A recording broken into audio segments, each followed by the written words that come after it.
Good evening. This is two parts of Slogging It. Tonight, myself and Eugene will pore over the day's play in the two matches, first double header of this Cricket World Cup. One very happy South African, there will be no surprise to hear, and one still relatively unhappy Englishman, given the result on the opening day. Eugene must be over the moon with what a phenomenal batting performance. I tell you what, I can't remember the last time I saw 300s in a single innings. It was actually pointed out to me, and I was sort of thinking to myself, I can't think of one that comes to the top of my mind, but to do it in a World Cup in the opening match, just to show how dominant they can be. I will say that the Sri Lankan bowlers didn't bowl particularly well, but runs on the board. Yeah, very happy. So, you mentioned the Sri Lankan bowlers. I kind of caught a fair bit of it after my morning game of golf. Just a lot of kind of length balls. They seem to be hitting straight down the ground with relative ease, the South Africans. Obviously, there's some very big, strong lads in that unit. But, yeah, the Sri Lankans should say maybe we'll look back on that thinking they may have bowled a fair bit of slot. Well, you look at it. First of all, I don't know if you noticed, but the curators that have gone over from the ICC that are looking after the wickets within India have left a lot more grass on, and it's been noticeable. And what that's meant is that the seam bowlers are coming on a lot better compared to the sticky stod, turning wickets that the Indian curators normally create. So I don't think it's a surprise to see that many runs scored today. I mean, Sri Lanka didn't do themselves, they did themselves justice. I mean, they scored the best part of 300 plus. So it's not like it's a one-way. Well, it sort of is when you look at the result. We won by 100 runs, but I mean, South Africa didn't have it all their way. There was some times when you thought Kusal Mendes was going berserk. You thought to yourself, well, hang on, there's a chance that the Sri Lankans could pull this off. But it didn't work out that way, which is why, as I said, I'm extremely happy. You mentioned that, obviously, about Kusal Mendes, because we were thinking about recording earlier, weren't we? But then I said to you, hold on, this is all of a sudden getting a bit interesting, considering he was giving out LBW and it's somehow just going over the top. I mean, what a great start from Marco Jansen. But yeah, the way that Mendes just all of a sudden took off, give himself time to kind of get through the period when the ball's going to swing a little bit early, which is the first 3 or 4 overs from each end. But then he just started absolutely banging it, didn't he? I think this is going to be a tale, or hopefully this is going to be sort of the blueprint for all batsmen going forward, because if you even looked at Aiden Markram's 100, he'd scored 30 off 24 balls and ended up scoring the fastest 100 of the in World Cup history. His 100 came off 49 balls. So I think the batsman, if you give yourself a bit of time to get in, stop the ball nibbling around, you will reap the rewards. Quinton de Kock showed that. I mean, I don't think I've ever seen Quinton de Kock so circumspect at the beginning of his innings, and he cashed in towards the end. The other thing about all these grounds, they are so small. There were some mishit shots that ended up going for 6, and I thought to myself, not any other ground, I know there's a couple of small grounds in the world, but at other World Cup venues around the world, those would have been taken probably 10 yards in from the boundary. So that's another factor to take in. Do you think, from a South African point of view, I mean, look, it's a fantastic victory. To get 428 in your first run out in a World Cup campaign is phenomenal. And a lot of people are talking about the Saffers as peaking at the right time and now viewing them as a real challenge. If there is one kind of minor down point, do you think those 3 lads who got hundreds will probably think, maybe I should have gone on and got more? I mean, like you say, I don't know the stats on this, but it might be the first time ever that 300s have been scored in the same innings, certainly in the World Cup. But do you think that maybe they might be kicking themselves thinking we really could have gone big today, or is the result enough? It's interesting because when I looked at the South African lineup, and a lot of people pre-game were talking about this is probably one of the best top 6s South Africa has ever had. And I said to myself, but that is our batsman. We don't have... I know, Marco Jansen might be considered an all-rounder, but you look at Gerald Coetzee, Maharaj, Rabada, and Ngidi, we've probably got the longest tail out of any squad or any team that's putting their first 11 out. So if my worry for the South African side is that if the top 6 don't cash in, then there's a chance that we could get bowled out for next to nothing. But as it's worked out today, I thought when wickets fell, it actually benefited us. Because when Quinton got out and we had Aiden Markram come in, he had time to bet himself in and then really cashed in towards the end. You then saw Heinrich Klaassen come in when Rassi van der Dussen got out, and he really cashed in. And we just sort of kept having hitters coming out at the right times of the game. Now, when would you like Klaassen and Miller and Janssen to come in? You want them to come in at the end of the game. So it worked out. Yeah. It worked out so well for them today. But I think going forward, we just need to be mindful. This might not happen all the time. So I'm glad they got a knocker. That's for sure. Any worries on Temba? Because he's not been in a great run of form. I think he got 100, probably in the not too distant past, but I don't think his record in the last 12 months has been that stellar, has it, from memory? It was interesting when seeing it live. I thought that it had pitched outside, like you thought that Mendes's was going was plumb and it went over the top. I thought that Bavuma's was pitched outside and somehow ended up pitching in line. But look, I'm not too worried. You look at his class. I mean, he averages over 50 with a bat. I know he hasn't been in form in other formats, but he's really shown himself to be very useful in 50 over cricket.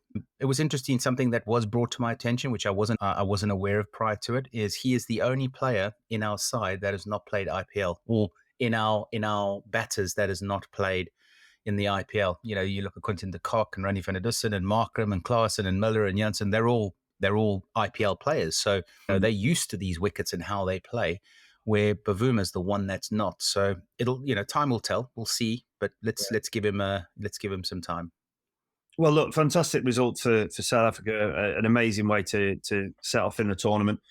Bangladesh versus Afghanistan. Yeah. Now, I've had a terrible day on Super Brew. Because I predicted that basically off Simon slagging off Bangladesh to anybody that would listen for God knows the last month. I went for I think a narrow Afghanistani victory. Simon again. I mean, he now currently sits 51st out of 51 people on Super Bowl. And although the South African Sri Lankan result hasn't yet registered on it, hasn't updated, I know for a fact that he backed. I'm pretty sure he backed Sri Lanka, as did I. So he will be firmly rooted to the bottom of the Super Bowl. Well, he also backed He also backed Bangladesh, where we backed Afghanistan. So, yeah. Did he back Bangladesh? Yes, he backed Bangladesh. I'm pretty sure he did. So I think he's done one over there on us, because he sold us down the river by saying, "Oh yeah, I'll pick Bangladesh," and I'm pretty sure, Robbo, I might have that wrong. In actual fact, I am wrong. Robbo did pick Afghanistan. So, yeah, I looked it up. So, yeah, we all got that very wrong. The thing is, though, coming into the World Cup, Afghanistan looked so good. The way they qualified, they beat Bangladesh in previous games. So, from my perspective, it was just one of those where the conditions.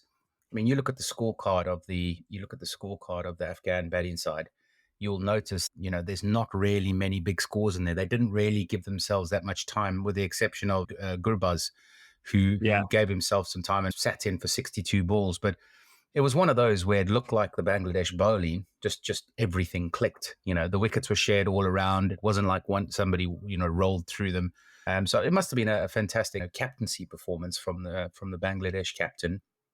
So from my perspective, it's Shakib, isn't it? Yeah, he's obviously playing. Exactly.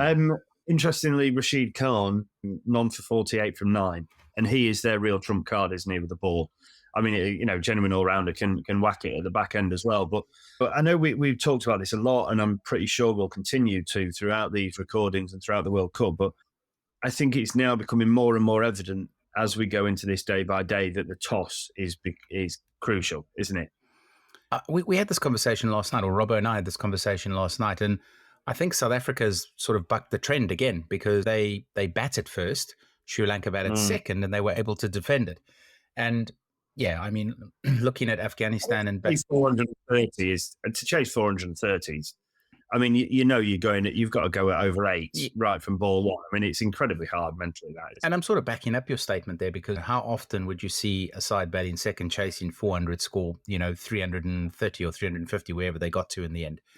It's not often, which is why I think it does definitely get easier to bat as the second innings comes on. I can't remember where the final and the semis are. I'm hoping they're day games to take the due factor out of it. The finals at Ahmedabad, where they opened it, England against New Zealand. But is it a day match or is it a day nighter? It's probably going to be a day nighter, isn't it? Which is going to be a bit disappointing. Yeah, it's 2:00 local time. I just quickly looked it up. So yeah, it is going to be a day-nighter, which means that you'd like to think that whoever bats first has got a very good shout of winning that. But let's hope that something changes along the way. I have heard many commentators from an Indian perspective talk about they're at the end of monsoon season. It's actually the weather's going to get better. There's going to be less dew. Yeah. So, Yeah. This cricket tournament, as we've put out in numerous episodes, it's 7 weeks long. By the time, Yes. who knows what the weather's going to look like in 6 weeks' time as the tournament progresses. So hopefully it does improve. I did hear when I caught a bit of the South African game on Sky this afternoon, they were talking about the fact that during October, November, you will find some very flat wickets in India. Obviously, as you say, coming to the end of monsoon season, it's such a vast nation as well, isn't it? That not all of India is going to get hammered by rainfall during this period. It's going to be much more, certainly more localized in terms of, the amount of rain that different areas get. So we shall see. Crowds, obviously, I think the Bangladeshi game, the South African game against Sri Lanka today obviously had a decent crowd. I think that Sri Lanka is off the bottom of India, isn't it? I mean, it's not too far away, and so it looked like there was a reasonable crowd in for that game from what I saw. I don't know exactly where it was played. I don't know if it was. I mean, look, every city in India is massive, isn't it? And I don't personally think there's an excuse for not filling each of these stadiums, probably with the exception of the 110,000 stadium, but. Yeah, I when I listened to the recording that you and Simon did last night, I know this came up again. Do we think this is going to be a trend where the Asian teams get back very heavily, but otherwise, there's going to be some pretty empty stadiums? Again, these stadiums are so big; they always look empty, no matter how many people you get in them. The South Africa Sri Lanka game was played at the Arun Jaitley Stadium in Delhi. So I think from that perspective, it's great to see so many different teams so many different the diverse the crowds that they have out there. The disappointing thing, and I don't know if you've heard this, I might be speculating here, but are they doing what they did during COVID, and then they've got the fake crowd noise coming through on the telly? Because there were times when I'm thinking to myself, I'm going, hang on. That crowd sounds huge, and then you look into the stands and you're going, oh no, they must be doing the fake crowd noise like they did during COVID. But yeah, it's disappointing to see that, and I'm sure that as the games go on, we'll see more and more stadiums being filled up. But yeah, I think as a start, you'd be happy with the way things are going from the crowds. It's not the big sides, if we can call them that are like the India, and I can't wait to see an Indian game because in fact, I don't know when their first game is. I think it's going to be absolutely tomorrow, isn't it? India, Australia tomorrow, isn't it? Yeah, that's going to be an absolute cracker. I'm disappointed that you and Simon are going to be reviewing that one. But yeah, from my perspective, I think I'm definitely going to be up at 9:30 to watch that. So, well, depending on how many beers we have after golf, we might need you to step in and manage the situation. Sounds good. Yeah, so there we go. Third day in the Cricket World Cup this Saturday. Massive win for South Africa. You'd say reasonably comfortable win by 6 wickets for Bangladesh over Afghanistan. But we will go again tomorrow. So thanks for tuning in, and we'll see you again soon. Cheers, guys.